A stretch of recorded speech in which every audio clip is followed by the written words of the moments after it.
Good evening, everyone. I just wanted to start this video off by telling you I miss you all, and I hope that I am going to see you soon, but I want to do this new YouTube channel, so this is something that's new for me.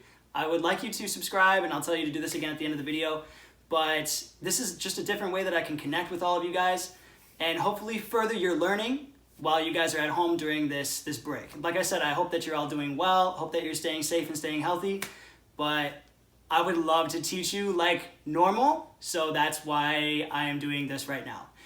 So, what I would like you to do is I'm going to recap really quickly, like you guys all know that I do, and I know you love it.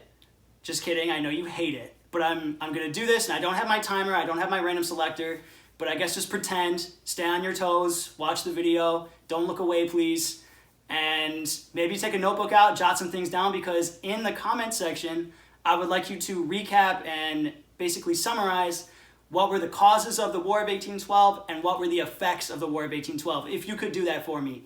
And I will be reading these comments and then making more videos as this time goes forward. So, please get a pencil or a pen and a notebook, or just use your brain and just watch me, that's fine too. And let's get started. So, if you guys remember, one of the biggest causes of the War of 1812 was impressment. And that is where the British were rolling alongside of our American neutral ships. So we had no part in the war at all. And in the French and the war with the English. And they were rolling up alongside of our ships, and they were kidnapping our neutral American sailors. And they were forcing us to fight against the French in some cases, which is messed up, and you guys know that. And then after that, Thomas Jefferson realized that's messed up. In 1807, he passes the Embargo Act, which ends up messing up our economy because what it did is it blocked trade with all foreign countries. And if you guys remember, our biggest problem at the time was debt. We needed to make money, and how are we going to make money if we don't trade with anyone? So that's what was happening with the Embargo Act. It messed up our economy. And then in 1809, James Madison passed the Non-Intercourse Act, which only blocked trade with the British and the French, which still were the two richest countries at the time anyway, so that still didn't help our economy out. So there's a lot of this turmoil, there's the impressment going on, the British and the French are both messing with our trade, and then on top of that, we find out that the British were supplying the Native Americans with guns, because they were trying to slow our growth from going west. So if you guys remember, we had the whole United States on the east right here, and I know I'm holding this kind of floppy map, but we had the United States over here on the East Coast, and we had the West, which is Michigan, where we live right now, the West.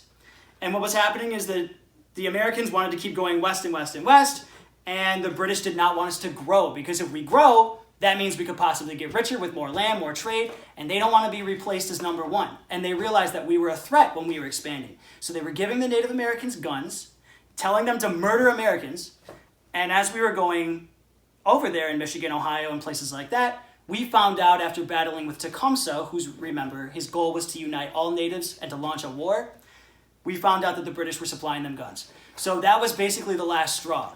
That's when then the war hawks went to Congress, those young members in Congress were trying to vote and just want to go to war, and they weren't taking no for an answer. So then what ended up happening is in 1812, Congress for the first time declares war on another foreign country. Then we're at war. Then if you guys remember, we did that battle map where I had you do something that actually looked like this. And I had you detail the Battle of Lake Erie, the Battle of Thames River, the Battle of DC, the Battle of Horseshoe Bend, and then the Battle of New Orleans. And if you guys remember a couple of those details, we took Lake Erie, which is super important because then we control the Great Lakes, we minimize the amount of British warships, and we're just blowing up their stuff. And then we launch kind of like a beach invasion almost on Thames River, which is in Canada, right up here. Then what ends up happening is at the Battle of Thames River, we kill Tecumseh. So the United States, and this is one of the effects, if you remember, the United States is able to weaken Native American resistance because the guy that wanted to unite all natives, he's dead. So the dream of uniting all Native Americans is also dead. So that resistance and our resistance for going west is basically gone. So now we're able to push, and that's going to lead to Andrew Jackson, which, remember, that's chapter 10. Hopefully you've been reading that this week. That leads to Andrew Jackson, Indian removal, and all that crazy stuff. And remember, Andrew Jackson's a racist piece of trash. Don't forget that.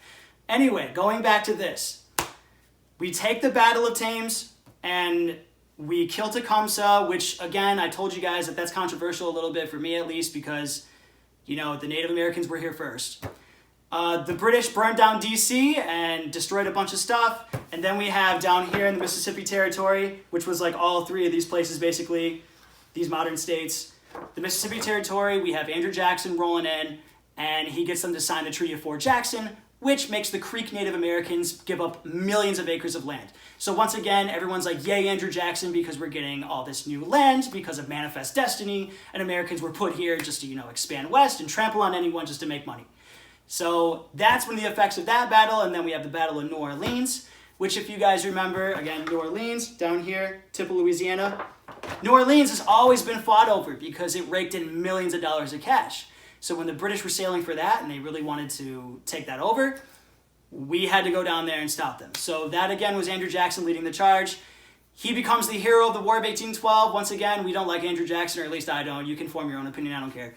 And in New Orleans, we take it. The war was already over, if you guys remember. The Treaty of Ghent was signed in 1814. The Battle of New Orleans happened in 1815 in January, I believe. And so that was a whole mess, but remember, there's no phones, there's nothing like that, so you couldn't find out. You had to ride a horse just to tell people that the war's over. So remember that. That was kind of weird. But we fought it, we won it, and that's the good thing, I guess. And if you remember, there were three major effects in the War of 1812, and that is one, increase in nationalism, USA, USA, pride and loyalty to your country. Two, boost in manufacturing, which means that since the British, and if you remember your map, we had a bunch of these boats surrounding the ocean, the Pacific Ocean, the Gulf of Mexico.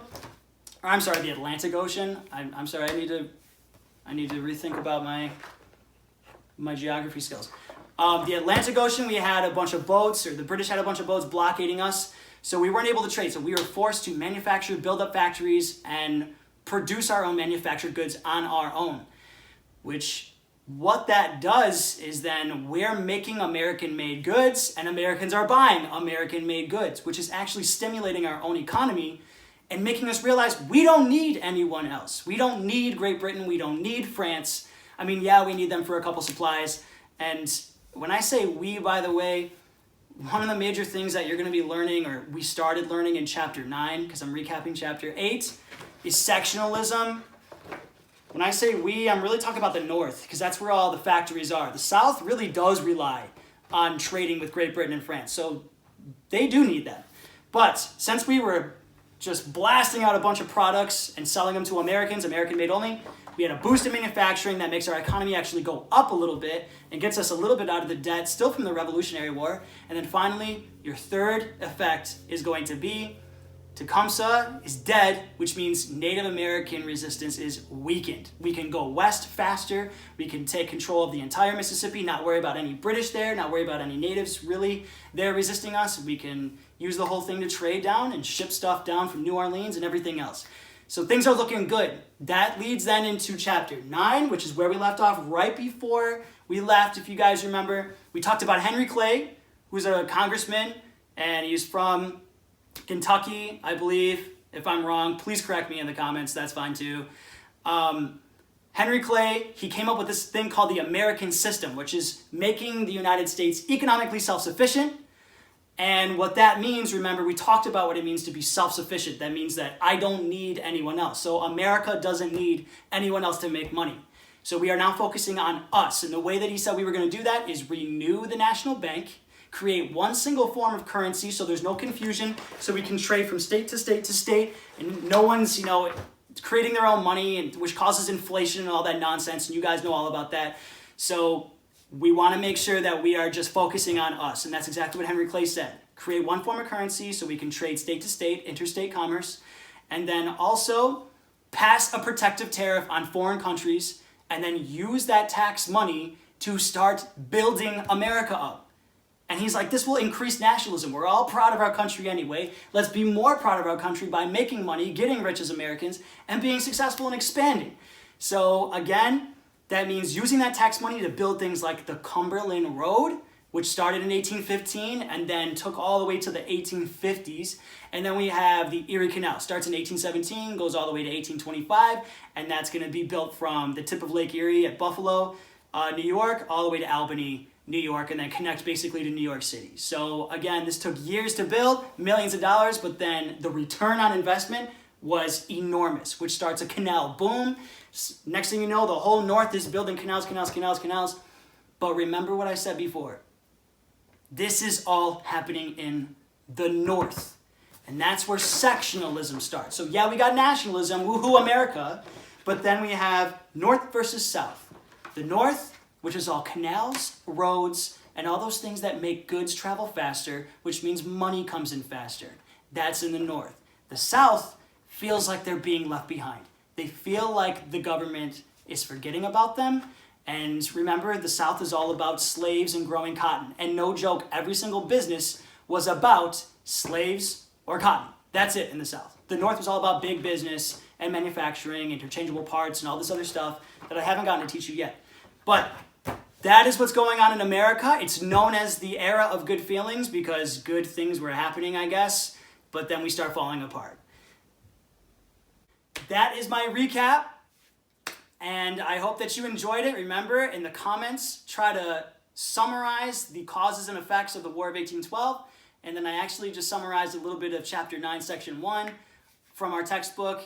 Now, to my reminder here, if you guys are signed up for my reminder, which I hope you are, and I'll send out another text to tell you to do that, please make sure that you're reading the Chapter 9 online version on my plan book. So go to the Warren Woods Middle School website, click on Staff Plan Book, click on Mr. Brandt's Plan Book, and then you will see my assignments in the attachment, which is a PDF of the readings that you got to do. Please do Chapter 9 and do the end of chapter questions. Please do Chapter 10 on Andrew Jackson and the end of chapter questions. So I'll be recapping Chapter 9 from that online textbook in another video, and then I'll talk all about Andrew Jackson and basically trash talk him like no other. And that'll be a separate video. So please make sure that you're doing that for me. And I hope that you're all safe, having a good night, or having a good week, I should say. I'm filming this at night.